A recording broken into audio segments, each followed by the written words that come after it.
ThisAroundWellington.com GreenSpot has been brought to you by the Wellness Experience and Dr. Randy Lorich, who is committed to promoting optimal health and well-being for his patients. He offers a gentle approach to chiropractic care that will relieve pain and change your quality of life. The Wellness Experience is located at Cabasco's Crossing along Forest Hill Boulevard in Wellington. Call 561-333-5351 or visit www.wellness-experience.com. ThisAroundWellington.com GreenSpot has also been brought to you compliments of Jess Santa Maria. Protecting our quality of life in our diverse communities is what he's all about.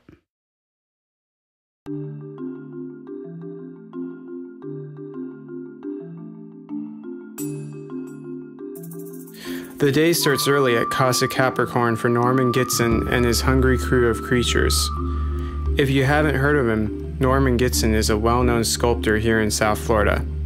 He is also a carpenter, wood artisan, a passionate environmentalist, and an advocate of healthy living and eating. He is well known for his large mermaid sculpture that rightfully goes by the name The Siren. He is also recognized for his collection of sculptures called the Vanishing Species Series, which depicts sea creatures that are becoming extinct. When Norman Gitzen is not sculpting, he's actively helping out with environmental causes and efforts. Many environmental experts believe that climate change and the use of GMO crops has led to a decline in the monarch butterfly population. Because of this, Norman has created a hospitable habitat for the monarch butterfly at his residence. It is widely believed that the sea turtle population is also declining, which is not a good thing for our marine life and in turn bad for our planet's ecosystem in general. To support and help increase the sea turtle population, Norman regularly goes to local beaches and helps release baby turtles to the sea. These are generally turtles still in eggs who need a little extra help getting out from underneath their sandy nest, so Norman helps with the digging. The honeybee is another creature whose numbers are falling. Norman does all he can to support this population as well. Losing the honeybee would limit our food supply dramatically as well as affecting the whole ecosystem. Norman supports the bee population by allowing them to build their hives wherever they like on his property. Overall, Norman lives a sustainable, do-it-yourself, organic type of lifestyle. For starters, he built his house with his own hands, which is a unique styled home. He lets nature's animals cohabitate on his property with him in a sort of friendly type of commune. A natural habitat of Florida's native foliage thrives on his property, and if you listen to him speak, he'll make you believe you should consider doing the same yourself. Norman believes grass is bad for the environment, and he brings up good points regarding the fertilizer and pesticides polluting our drinking water. Hello, I'm Norman Gitzen. I'm here at my home and studio out in Western Lake Worth, by Wellington in Florida, and I'm here to tell you about my Vanishing series. I'm a local sculptor out here, and I do a marine life series I call Vanishing, to remind people that we're losing them. I do dolphins. This is a bluefin tuna that I'm working on. It's not finished yet. This is a sea turtle that I'm also working on. It's not quite finished yet.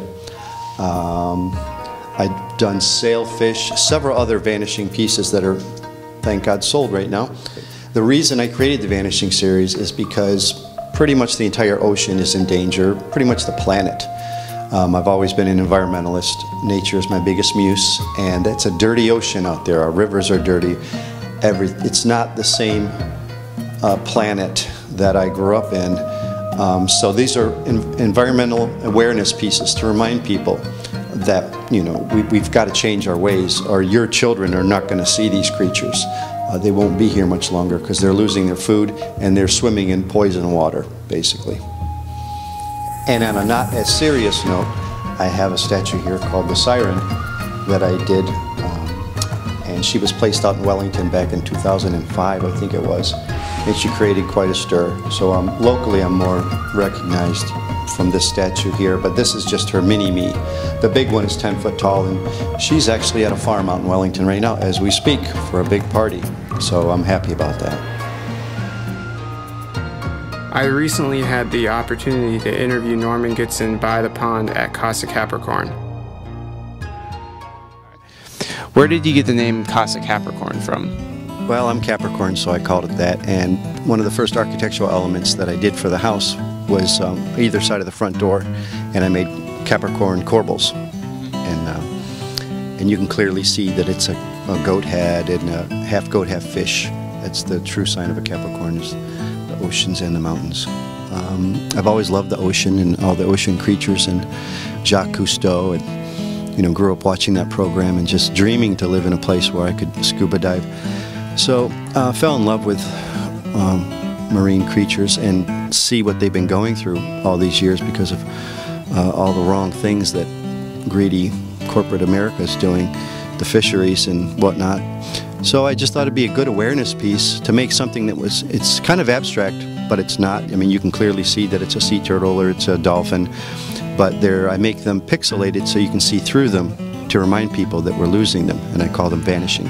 Nature is my biggest muse of all my sculptures, and my mission statement is put habitat where you live. Don't wait for the weekend to load up your SUV and take the kids to some park when you could wake up with nature every day. You can plant things that will benefit the environment because there's a lot of homes out there. Just look around, and if everybody treated their yard like a park, we would have a lot more nature to look at and for your kids to look at. People should not be putting precious water on their lawn. They shouldn't even have a lawn. They should have habitat. And because you need gasoline engines to take care of all that lawn, people put fertilizers and pesticides on that lawn. We need bugs. They're the base of the food chain. Butterflies are in huge trouble. The Monarch in the past couple of years has, I think, their population is in half of what it used to be in just a couple of years because of what Monsanto is doing with their Roundup poison. It's killing all the natural milkweed in the Midwest. Oh, when I drive down the road with the Mermaid, yeah, I get a lot of honks on the horn, a lot of people filming and giving me the thumbs up, and it's always fun to see the reaction of people when going down the street. Norman Gitzen shows his art collection and the Vanishing Species Series at many events and gatherings throughout South Florida. You can get more information about him on his Facebook page and his website at www.normangitzen.com. AroundWellington.com, your local online magazine. Subscribe for free. Enter our contests. Now offering effective, affordable advertising. See what's happening around Wellington.